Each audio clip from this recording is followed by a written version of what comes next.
Hola amigos bibliófilos, y hoy tenemos un wrap-up muy esperado.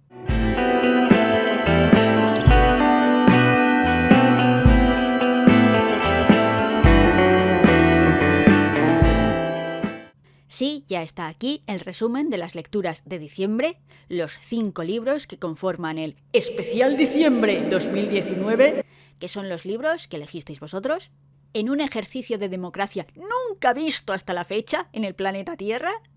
Y sin más dilación, me pongo a hablar un poco de ellos. El primer libro que leí fue El llano en llamas de Juan Rulfo. Para aclararlo, porque todo el mundo me lo pregunta, sí, he leído Pedro Páramo y sí, me gusta, aunque lo leí hace años y hubo un momento en el que se me estaba haciendo muy cuesta arriba y casi lo abandoné, pero seguí y no sé, algo hizo clic y acabó gustándome. Total, que El llano en llamas pensé que era una novela, pero no, se trata de una recopilación de cuentos, lo cual me sorprendió porque así de bien nos preparamos las cosas en este canal. Y lo que ocurre con la compilación de relatos es que normalmente son desiguales, en el sentido de que algunos te pueden gustar y otros menos. Además, tened en cuenta que el cuento no es mi forma literaria favorita, porque suelen interesarme los personajes y el cuento es un tipo de narración que no se puede dar el lujo de desarrollarlos mucho, porque se centra en otras cosas, como causar una sensación o contar una historia muy corta. En general, todos los relatos de El llano en llamas son inquietantes, tal vez porque muchos no tienen un final propiamente dicho, sino abierto o ambiguo. Están llenos de violencia, ya sea explícita o implícita, pero carecen de redención.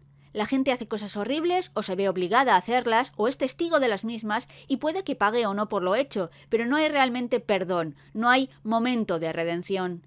El llano en llamas no fue el relato que más me gustó, la verdad es que me dejó un poco fría, pero creo que entiendo por qué elegirlo como título del libro. Resume muy bien el lugar donde se mueven los personajes, esa tierra dura y seca donde es dificilísimo sobrevivir y donde los poderosos siempre ganan y los pobres siempre sufren. Y las mujeres son simple ornamento, o no aparecen, o son víctimas, o son solo objetos a desear o poseer. La gente decía que la lectura del libro podía hacérseme un poco dura porque utiliza muchos modismos mexicanos, pero la verdad es que no ha sido para tanto. En parte porque ya tengo una edad y he leído cosas diversas, en parte porque seguir a varias booktubers mexicanas amplía tu vocabulario un montón. Tal vez alguna frase no la había escuchado en mi vida, pero por el contexto se entendía enseguida. Entre los relatos que más me gustaron están Talpa o La noche que lo dejaron solo. También me gustó El día del derrumbe, aunque solo fuera porque es un relato humorístico que destaca entre tanto drama. No sé si es un buen libro para iniciarse con Juan Rulfo, pues los cuentos y las novelas son animales distintos, pero al menos sirve para hacerse una pequeña idea sobre el estilo del autor. No me entusiasmó, pero hubo relatos que me gustaron y no me costó leerlo, así que está bien. El segundo libro que leí fue La casa de la alegría de Edith Wharton, del que ya hice una videoreseña. Solo diré aquí que se trata de un drama de época con un alto porcentaje de crítica social de la increíblemente hipócrita clase alta estadounidense de finales del siglo XIX. Es, además, detallista hasta la embolia. Si os gustó Crónicas de los Cazalet, creo que os gustará La casa de la alegría, y viceversa. Pero si queréis saber más, podéis echarle un vistazo a mi videoreseña. El siguiente libro que leí fue Cosmética del enemigo de Amelino Zom, que es un libro que había estado todos los años en las votaciones, pero era, por fin, la vez que salía elegido. Y lo que tengo que decir es... ¿Qué puñetas leí? ¿Qué es esto? Nunca leí nada que siempre estuviera a punto de romper mi suspensión de la incredulidad, que tuviera giros como cada 10 páginas y que cada giro pareciera recuperar la verosimilitud de la historia, pero luego no, hasta el siguiente giro. Y todo en menos de 100 páginas. Prefiero no contar mucho porque creo que es mejor entrar en esta historia a ciegas, como yo. Comienza con un hombre en el aeropuerto esperando su avión, a quien al lado se le sienta otro tipo llamado Textor Texel que le empieza a hablar y no calla. Es el diálogo entre estas dos personas, no hay más. Y pese a esa necesidad de suspender la incredulidad y de que no acabas de creerte nada, realmente no, es absurdamente adictivo y fácil de leer. No tardé ni una hora. Lo que ocurre es que una vez leído no me dejó mucho pozo.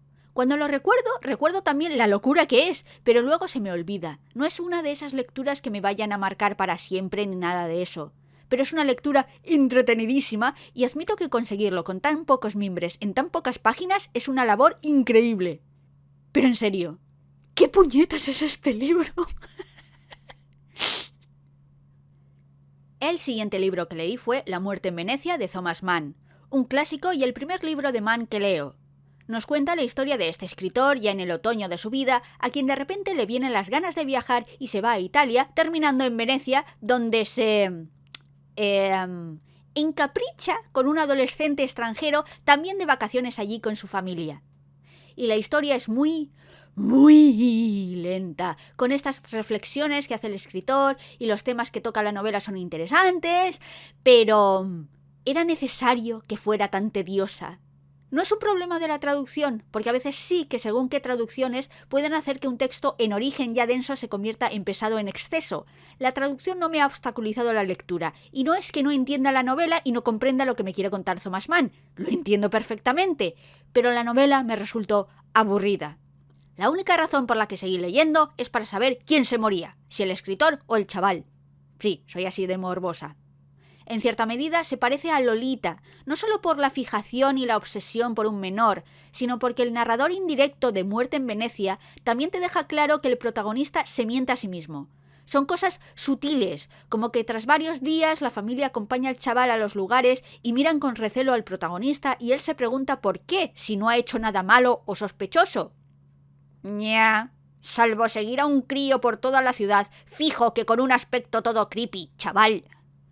Creo que está muy bien representado ese escritor que se hace viejo, que está en declive, pero que no lo ve. Cómo al principio se burla en silencio de un anciano que según él se está poniendo en ridículo en el barco de viaje a Venecia, y él termina básicamente igual, tiñéndose y rejuveneciéndose, intentando negar el paso del tiempo, lo cual se une a la trama de fondo, que es esa epidemia de cólera que las autoridades tratan de tapar. Esa ciudad un poco decadente que oculta su propia podredumbre como el protagonista. Hay ahí una gran novela donde una ciudad que vive del turismo hace lo posible por ocultar la verdadera situación y evitar espantar a los turistas de los que vive. Pero esa novela no se llama La muerte en Venecia. Es la parte que más me gustó, pero el libro no va de eso. El libro va del arte y el artista. El arte, la búsqueda de la belleza y la trascendencia, la búsqueda de la posteridad. Lo cual contrasta con el autor, que no solo es un ser imperfecto, sino mortal, finito. La muerte del autor. El autor podrá desaparecer, pero la obra continuará, la obra es eterna. Sí, los temas son interesantísimos y creo que la novela está escrita tal y como quería Thomas Mann, y no puedo decir, con la mano en el corazón, que sea mala novela, pero a mí me resultó tediosa. Me resulta más interesante desentrañar ahora esos temas de los que he hablado que la acción misma de leer el libro, que me resultó muy pesado. Al menos es corto, con lo que aunque te aburra, puedes terminártelo porque total no es para tanto. No me arrepiento de haberlo leído, pero no ha sido mi lectura favorita del mes. No voy a decir que esté sobrevalorado ni nada de eso, porque sinceramente no lo creo y porque quién puñeta soy yo para decirlo. Es solo que no creo que sea para mí. Y el último libro que leí fue La noche de la usina, de Eduardo Sacheri. Es un thriller, una ficción, que se basa en un hecho muy real. Los argentinos nos han dado muchas cosas. Nos han dado el tango y a Carlos Gardel, a Jorge Luis Borges, Ernesto Sábato o Rodolfo Walsh, a Mafalda y el Eternauta, a Messi y a Maradona. Incluso nos han dado un papa. Y también nos dieron una palabra. Corralito. El periodo que duró de 2001 a 2002, donde al gobierno argentino se le ocurrió la brillante idea de restringir la salida de dinero en efectivo intentando paliar la fuga de depósitos bancarios e intentar proteger la cada vez más frágil moneda argentina. La idea no surtió efecto, principalmente porque ningún rico tenía nada de efectivo en ningún banco argentino, y si había algún despistado que aún lo tuviera, estoy segura de que se enteró por algún miembro del propio gobierno antes de que pusieran en marcha la medida. Empezando por los miembros del propio gobierno. Con lo que comúnmente conocemos como corralito solo afectó a las clases medias y bajas del país, y según tengo entendido, parte de Uruguay, que tenían su dinero y sus cuentas corrientes en los bancos argentinos, en pesos argentinos, por supuesto. Y entre ellos los protagonistas de esta novela, a quienes no solo atrapa el corralito, sino además la desvergüenza de un empleado del banco compinchado con un rico potentado de la zona donde vive nuestro grupo de personajes, que son un poco perdedores, que siempre lo han sido, pero que por una vez deciden que no se lo van a tragar, y deciden buscar justicia montando un plan que parece un poco loco, pero que paso a paso va tomando forma. Me dijeron que era una novela entretenida, y lo es, muchísimo, y también que es muy divertida. Y sí, tiene partes muy graciosas, los hermanos López son hilarantes de lo tontacos que son, pero alguna que otra parte muy triste también, ¿eh? Que de eso no me dijisteis nada, pillines. Es un thriller con un gran ritmo, que se lee rapidísimo, con personajes carismáticos, un gran trasfondo social, una mirada a la Argentina actual, o al menos a la de la primera década de los 2000, y que nunca rompe la suspensión de la incredulidad. Es todo muy posible, como muy real. Es un poco como Ocean's 11, pero en cutre. Y como dijo mi padre, que también se lo leyó, daba para película. Funciona el libro, pero creo que funcionaría igual de bien en imagen real. Así que no me extraña que la adaptaran hace nada con el título de La Odisea de los Giles. No sé por qué le cambiaron el título, la verdad. Mi teoría personal es que La Noche de la Usina suena un poco a historia de terror, cosa que no es. No la he visto, por cierto, así que no sé cómo estará. La novela, como he dicho, es un thriller tremendamente entretenido, muy adictivo de leer, en el que le tomas mucho cariño a los personajes y deseas que ganen porque no quieren venganza, quieren justicia, quieren que les devuelvan lo que es suyo y ya. El libro es un "no todos los héroes llevan capa" hecho novela. Y como lectura final del año fue perfecta, porque después de tanto libro denso y cosmética del enemigo, sentó bien un thriller entretenido con cierta crítica social. Y ya está, eso es todo. Esos son los libros que leí en diciembre, los libros que elegisteis para el especial diciembre de 2019. Como siempre, ha sido un mes muy interesante. Las lecturas que elegisteis eran variadas, diversas en tono y en tema, todas al menos interesantes. Y entre ellas creo que destacaría La Casa de la Alegría de Edith Wharton y La Noche de la Usina de Eduardo Sacheri. Son las que más me gustaron. Creo que la que más me gustó fue La Casa de la Alegría, porque es el tipo de novela, eso, drama histórico muy costumbrista, con mucho detalle y tal, que me suele gustar. Pero creo que también La Noche de la Usina es un thriller muy entretenido y como thriller funciona muy bien. No puedes comparar las dos novelas. La Casa de la Alegría y La Noche de la Usina no se parecen en nada. Son buenas por distintas razones. Pero en resumen, un mes satisfactorio, unas lecturas satisfactorias. Y como siempre, agradeceros que participarais y que como cada año eligierais mis lecturas ese mes. Yo me lo pasé muy bien en noviembre montándolo todo y luego las lecturas también me han gustado en general. Espero que a vosotros también os gustara participar un año más en el especial diciembre. Y sin más, me despido. Gracias, como siempre, por estar ahí, escuchándome. Hasta la próxima vez. Adiós.